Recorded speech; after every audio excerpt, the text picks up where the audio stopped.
Good morning, Assalamu alaikum. My name is Shwa, and I am the host and founder of a podcast called Light Up with Shwa. It's a weekly podcast, and as if you have already watched my shows or listened to them, you must have subscribed to that. If you haven't, please do so. Today, I have a very special guest with me, and she is sitting in New Jersey somewhere. I won't tell you the location, but I am really grateful for her time and her presence on my podcast today. I hope you will listen or watch her and let me know what you think of our conversation. And don't forget to subscribe, share, rate, and review Light Up Vichwa. And you can visit all the basic social media platforms and also visit my website, lightupvichwa.com. So here we go. Sadaf. Hi, Sadaf. Good Hi, how morning. are you? Fine. How are you? Doing well. Please, could you introduce yourself and your full name? Sure. I'm Sadaf Jaffer, and I'm the mayor of Montgomery Township, and I also teach South Asian, Islamic, and Asian American studies at Princeton University. Oh, wow. How do you manage that? I don't know. I don't sleep much. Well, that's good. Benefit of being young, I guess. But I'm taking full advantage. oh, that's good. That's good. But you know that do need sleep because I have that my health side also. Like you should sleep and have enough rest and all that. So, Yeah. okay. So what led you into becoming a mayor and especially a person of color and with the background you have? Sure. So I decided to run for office when I realized that my elected officials were not representing my values. I felt as though um, you know, they weren't focused on the same things I was focused on. And I've always been an advocate for human rights and women's rights. And um, I thought that there needed to be more of an emphasis on community building. Okay. And so I started thinking about running for office, and I participated in a training program for women from the Democratic Party who want to run for office called Emerge.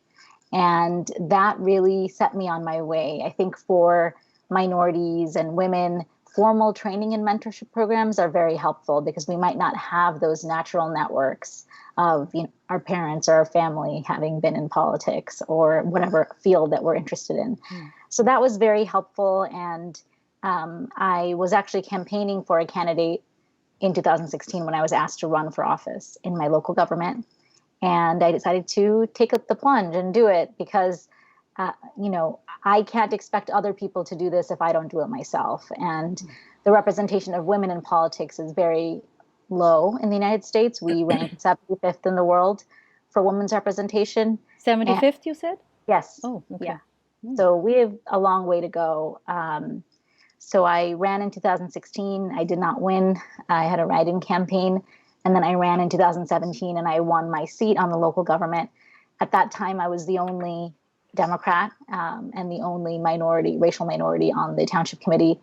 Then the next year, we won 2 more seats and I was selected as mayor in 2019. And then this year, I was selected as mayor again. So, that was my path. And I'm glad that I could represent a different perspective. In New Jersey, we have 565 municipalities, and I believe we only have 89 women mayors. So even just getting women representation is tough. And beyond that, women of color is an even smaller group. Oh, wow. That's amazing. So I had some questions regarding what you said. So so there is nobody in politics in your family currently in United States. So you're the first one? Absolutely. Oh, Yeah. wow. So Yeah. what do your parents think about it? I think that they are used to me doing my own thing. Oh, from the I beginning. From the beginning, I just The day always you had, were born. yes. When my daughter throws a tantrum, my mom's like mopping it, but she's not on her phone. Oh, really? Um, Aha. so yeah, Okay. I think I've always kind of gone to my own tune, and even doing a PhD was not my family is not one of academics, and they certainly would have probably preferred me go into medicine or law, but I wanted to do a But big on PhD in the education, humanities. that I know. Indian, Oh, absolutely. Pakistani descent or Education's important. Asians are But that generally. was also my argument. I was like, I'll be a doctor of philosophy. So, but From that angle. Okay. Okay. absolutely. Yeah. Yeah. So, I mean, I think to them, in the beginning, they were unsure about it, like, should we really be drawing attention to ourselves? Maybe, especially as Muslims in this country, Yes. in the Donald Trump era, we should kind of lie low and not draw attention to ourselves. But I mean, I think they're very proud to see the work that I'm doing. And I think they're really excited now. At the beginning, they might have been more hesitant because, as I said, we're not a family, politically involved family, either in the U.S. or, back home. So are you going to continue with this? We'll see. I mean, I don't think I'll ever be completely separated from politics. Okay. I did decide not to run for re-election in my town this year. So I'm supporting another candidate. I think getting power is important, but it's also important to give power back or to, be willing to bring the next group of people up, not just that you get the power for yourself and then you never want to let go. Okay. So this is more of a support for other, give them a chance, take Absolutely. a back seat. Doesn't mean that you're not going to be part of the politics. I mean, excellent. I don't think politics should be all about like a cult of personality, about a person. That's I think true. it should be about ideas. Excellent. And that's kind of the culture that I'm hoping to foster in my town. Very nice, very nice. Okay, good. So we shall see you after this year some other time. And can you talk about the candidate that you're supporting? Sure, yeah. Her name is Shelly Bell. Okay. She was actually in that training program with me that nice. I did for women from the Democratic Party who want to run for office in 2014. And of that class of women, we've had multiple mayors, we've had state assembly people, multiple township committee or town council members. So it's really great to see that network of women who are just early on thinking about these ideas, then get into those positions and and share their perspectives. What are her? Excited. Okay, sorry. So is she? What are her prospects of winning? I think they're pretty good. Okay. Yeah, they're pretty good. I mean, generally the public has been very happy with my leadership, and so I'm like 99% sure if I had run for re-election, I would have won. But also I think, since she's from the same party as I am, and I've endorsed her, and she's gotten a number of other endorsements as well from important organizations like the League of Conservation Voters and Monty for Justice, which is a racial justice organization, has talked about how she discusses racial justice issues. So I think the community is probably, I hope, going to support her. Excellent. So you're confident about yourself, which is very good. And then you're confident about the upcoming candidate who you are supporting. So she will be there for a year term, 2 years term? 3 years. 3-year terms. Well, that's a sacrifice. So I guess you're not from subcontinent. Why do you say that? No, I am saying that from a different angle, because usually in India and Pakistan, it's quite a bit, it depends now who we talk at this stage, but I will not get into that politics. But now that I know you're from, your background is from India, your actually, parents? My mom was born in Pakistan, but my dad was born in Aden in Yemen. And interesting. So I assumed wrong. Sorry.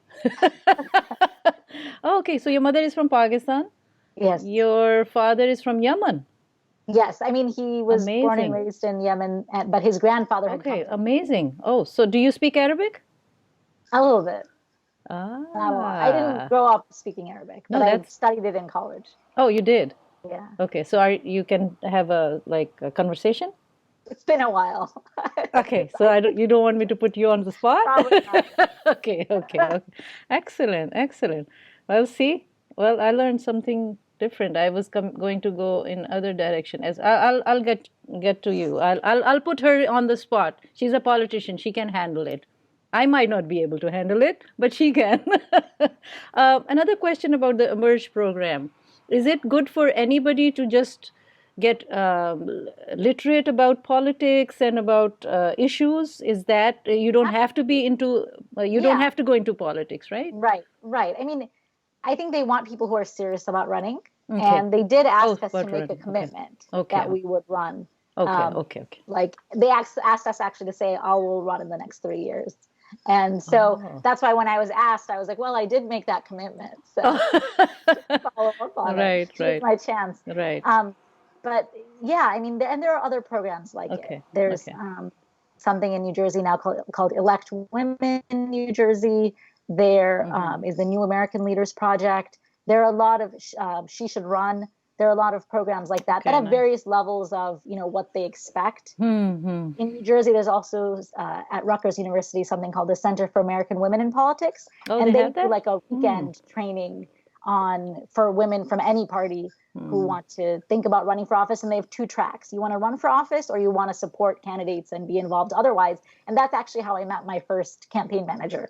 We were both there for the training from the same town, but I was interested in running for office, and she was interested in supporting a candidate. Excellent, excellent. That's nice. That's good to know. I didn't know about that. Well, I graduated from Rutgers University some time ago, long time Oh, ago. wonderful. Yeah. So, anyways, okay. So I had so many questions coming up with all that what you're telling me. But are there any challenges that you faced, or is this only a reason for you to give space to other women, your candidate that you're supporting? But either way, do you have challenges that you can share? Being a woman of color, did you have also? I'm putting all these questions from your own community, whether it's Indian or Pakistani or Muslim community or Asian community. Absolutely. I faced a lot of those challenges. When I ran in 2017, my opponents sent out a mailer saying that my ideas were dangerous and extreme, and those were the biggest words on the flyer. I've had people, Did they ever explain what are your dangerous ideas? I mean, the flyer basically took my quotes completely out of context, and just the usual type of mudslinging. Okay. And that was, even though people told me to prepare for it, it was a shock. And definitely in Trump's America as well, kind of scary that people in your town would associate those terms with you. Yeah. And then, when I won, the first comment on my opponent's Facebook page was, "I was born in this country and some Indian's going to tell me what to do." So there is definitely that strain of people. Recently, there was someone who said that they moved out of town because the Muslim mayor is like infiltrating and trying to take over from within. And oh, wow. And when I was going to become mayor, and people started realizing that I was probably the first Muslim woman mayor in the country, they told me, "You should put out a press release." And I actually, at that point, I did feel like I don't want to draw that much attention to myself, national attention. I'm not prepared for that. But then there were some articles, and then I was featured in some Trump blogs. And then I got a lot of kind of barrage of hateful messages on Twitter and other ways. So it's certainly been, that's exhausting. It's tiring. And especially as an elected official in a local context, it's not like I have a staff of people going through all my social media and reporting things. I am sitting there usually reporting all the hateful comments that I'm getting. So it takes a lot out of you. And then I would say also that people don't respect your authority as a woman of color as much. That's what I wanted to know. I've gotten pushback from people who really even should have been on my side, just saying, well, all you care about is PR. And, just kind of being very jealous of the fact that I got certain attention because of my positionality as, the first South Asian woman mayor in New Jersey, the first Muslim woman mayor in the country. But that is what it is. First woman mayor in the country. Yes. Muslim woman, not non-Muslim. Right. Okay. Amazing. Yeah. Okay. Yeah. So that's been difficult. It is kind of, you have to take it you take attacks from all sides. And for the most part, the community has been supportive. But the funny thing is, for 3 years in a row, a Muslim man has run against my party or me in my town. This is the third year that a Muslim man suddenly decided that he has to run against me. And what happened to him? He couldn't win, did he? The other 2 years he lost. That was a different person. And then this year, a new guy popped up running as an independent candidate. And I just find it very it's awkward. disheartening. Very disheartening. In a town that doesn't have a particularly large Muslim community, what suddenly gets into them that they see me and that they need to run against me? Well, multiple things I have in my mind coming up, but I won't share that at this moment. But that's very interesting that you said that, because I would love to. I don't know if you want to share, but I would love to hear your take on why would you think that happens or happened, because apparently on the face they are Muslims, but who knows? There are all kinds of Muslims. Just because we were born Muslim doesn't mean that we are really the definition of a Muslim. Right. So my interfaith and Islamic side will pop in on these topics, especially because I do delve into it and I do practice it. And so I'm finding that, yes, I was born, but I had to explore and discover for myself as well. It just doesn't come with the birth certificate. Right. Yeah. Okay. So, well, I don't want to dwell too much into that, but I would really like to know who this or these men are, threatened by a lovely woman. Most probably that's what it is. They're like, if she can do it, I can do it. I'm a man. I do think there's an element of that. Oh, yeah. It's instead of saying, "Oh, this is great, someone from our community. Why don't I support her? Why don't I work with her?" Yeah. It's if she can do it, I can do it. Oh, are they born there? Why can't I be there? Born brought up here?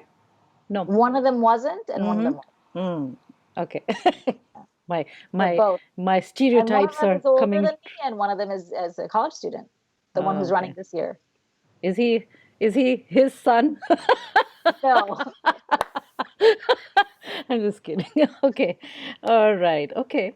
Interesting. Well, you have a lot to offer. I don't know if oh, wow.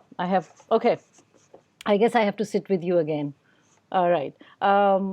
So would you still suggest, with all the challenges, first tell me, how did you get out of it? How do you manage to, this is emotional, this is exhausting. What do you do in order for you to come out of this? It's not very enlightening. So this question I'm asking for other women or women of color or any female who is running in politics, and if you have some suggestions that can help them. Absolutely. I think that you need to find a network. That Emerge network was really helpful for me, especially when I was running at first and I got that attack mailer and they gave me the advice, just keep going with your message. Don't get thrown off course. That's what they want you to do. And that's what I did, and it worked very well. And then there is another network of South Asian American women that started informally, and now we've formed an organization called Inspiring South Asian American Women, ISAW. And that has been a great network for me to just talk about the issues that I face, specifically as a South Asian American woman. And they've given me great advice and helped me notice things. Like, I don't think that someone would treat another mayor like this. Like, you're not being accorded the same respect that you should be. Even you are brought up here, it's just your color. I mean, yes, you have the values because of your parents and all and they are not, and that enhances and enriches your well-being or your characteristic of being here, but it's not a negative thing to be from somewhere else. Anyways, everybody is from somewhere here. So it's surprising that just because you have some labels, right, something apparent like you're a woman of color, right away it's like, oh, you don't come into, even you're born and brought up here. In that league. I mean, these things, they persist. I think racism persists, also resentment and entitlement. I frankly think that a lot of white American people feel that they are entitled to have these positions. And whether or not they think about it consciously, they don't like the feeling of having a leader that's from a minority background. Okay. Thank you for that. So would you still suggest girls and women to enter this field of work or this area? Yes, I would. But I would also say that it's a personal sacrifice, and it's a sacrifice for your family. And, that's why I kind of think having the model of saying, you don't have to do it for the rest of your life. Okay. Do your service for a few years and then let other people come in. Okay. But it is important for our own sakes that we are there at the decision-making tables, because otherwise the decisions are going to be made. They'll just be made without us. And we have just as much of a right as anyone else. We have a lot to offer. And, I think it's interesting with the pandemic, the South Asian American mayors in New Jersey were some of the quickest to respond, to impose curfews, to close things down. And I actually saw some of them. And then I also encouraged our township to close down early. So we closed down our municipal building, and then the schools followed suit before we had a single case in our town. Oh, and excellent. that has kept our levels very low for New Jersey, some of the lowest infection and fatality rates in New Jersey. So to me, that's a perfect example of how, those of us who are from immigrant backgrounds, we might be paying more attention to what's happening globally. Like I certainly was watching what's happening in China, what was happening in Italy and Iran before the virus really started picking up. And so I think I and others were thinking we should not wait until there's community spread. We need to. Now, we've seen already enough how it's spreading everywhere else. We're not an exception. We're human beings just like anyone else. So we need to take the steps necessary. That's good. All right. So thank you for all that, what you just said about racism is there very much. So the basic way to counter as much as we can in your position, so it's like being on the table. Is that the solution? And any other solutions that you can offer us? I think building solidarities with other groups. How do you do that? Well, so I'll give an example. When my first year on the local government, there was an anti-Muslim bias crime in our town where someone left pork on a Muslim family's car. Okay. And, most people were, horrified. They wanted to have some service. Some people were doubting, saying, well, we don't know if this was targeted, whatever, making excuses. But most people did feel like this was wrong and we should do something. And so after that, I started a discussion group called Montgomery Mosaic that meets to discuss issues of community building and anti-prejudice. So at the first session we had was at our synagogue in town, and then we've had sessions at the different churches, at the community centers, at the municipal building court. And we've discussed Islamophobia, anti-Black racism, anti-immigrant violence. We had an interfaith iftar. We have had an intercultural holiday party. Just this week, we had a Zoom session on the African-American history of our region. And next month, we're going to be having a panel on the Native heritage of our region. Okay. So I think we need to have those sustained conversations. And I think sustained is the key also. Yes. Not just once. Not a one-off. Yeah. Not a one-off. You have to build community around these things. And every time I would have an event when we were meeting in person, because as I said, I would have it in the synagogue, in the church, in the community center, in the courtroom. I would ask people, how many people are in this space for the first time? And almost every time, 70% of the people raise their hands. They'd never been in that church, or they'd never been to the courtroom. They'd never been. So we have to build comfort and connections across different institutions in our towns, in our communities. And I think the local is really a place to do that because we connect on a human level. And I mentioned that, someone said, some Indian is going to tell me what to do. I actually met him at an event. And when I met him in person, he was very respectful. He shook my hand. And then someone said, that was the person who had posted that. But it just goes to show you how social media brings out the worst in us. And being able to connect one-on-one or in person. Now, you can create a community through Zoom as well. Right. Is really important. So it's just a constant process of education, and it can be very exhausting, but you do what you can and then take breaks when you need to. But I think that for Muslims, especially in combating Islamophobia, which is just so rampant, I think it is just leading by example. And I kind of have been joking lately that, I came in, I became the township committee member, I became the mayor for 2 years, and I'm leaving, and I didn't even try to institute Sharia law. Like, it's just Okay. like all of that Exactly. fear mongering. Right, People right. say, hey, It's, she came in, she yeah. did her job. We Right. think she did a pretty good job, or Right. maybe I didn't agree with her on everything, but Yeah. she was just a normal community Human being. member. Yep. And Yep. that is the way we have to get out there, because Right. we have these rights now. Right. And if we don't, who knows what can happen in the future. So we need to make our voices heard. That's a good point. Thank you.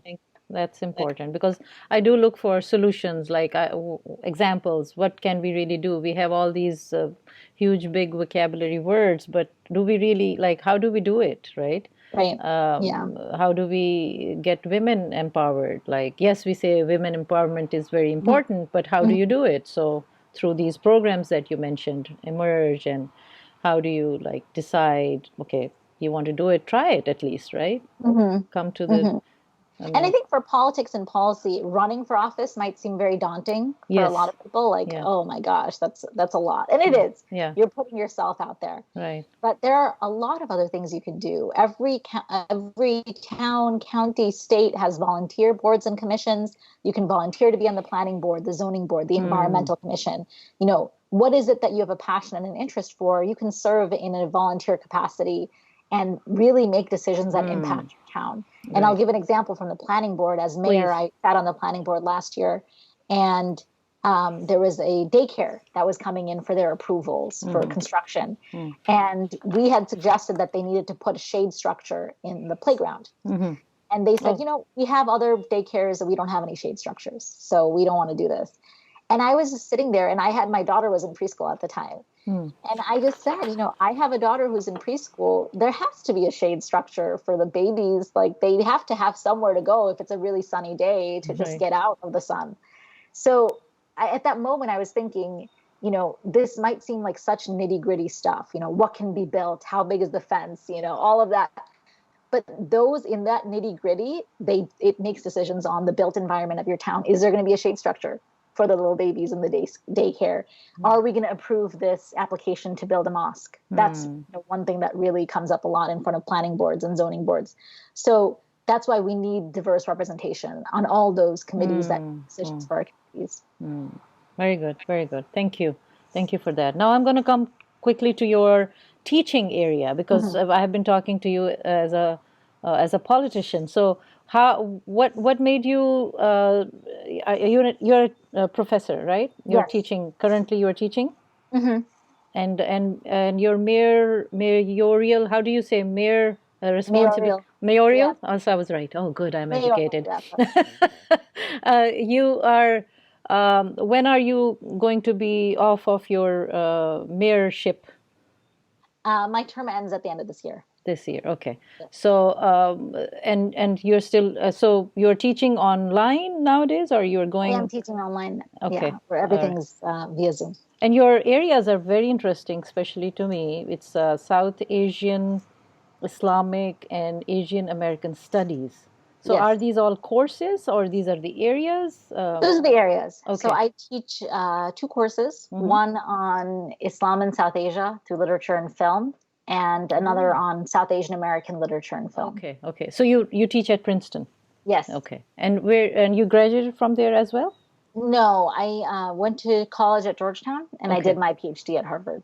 Oh, wow. Oh, so you were here. Oh, nice, very nice. Good. Excellent.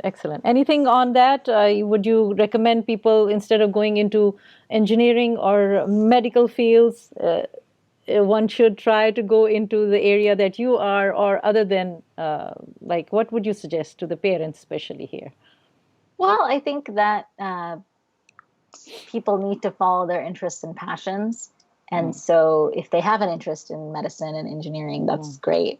That's a politician's answer. Give me the other answer. No, I honestly believe that. Oh, I okay. don't think that anyone should be forced one way or the other. Right. Like, That's true. I don't That's think true. that we should berate ourselves for having a lot of doctors or engineers in our Right, community. right. That's That's good. true. That's a good That's thing. true. You That's know, there's true. nothing wrong with that. That's true. But I do think I have definitely seen people suffer because they were forced to go into a field by their parents that they really hated. Yeah. And usually that sometimes it was fine, but Yeah. sometimes it didn't work out so well. That's true. So I think that, you know, you have to see what your interests and passions are, but also be realistic. Okay. I do understand that people need to make a living, and you know, financial things are important. The humanities is it's a wonderful field to be in. I think in terms of what people should major in college, you can really major in anything nowadays and get a job. So I wouldn't, as a parent, I wouldn't worry so much about what your child is majoring in college. If they want to major into the humanities, that doesn't mean that they have to become a professor of the humanities. Right. Okay. But if they do have that passion, there are opportunities. But frankly, even in the United States, there aren't that many opportunities in the humanities. Right. We need more of an emphasis on it. Yeah. But there is a possibility if that's really someone's passion, and it's an important part of life. We can't have a society only of doctors and engineers. We need to have the arts. We need to have literature. We need to have history.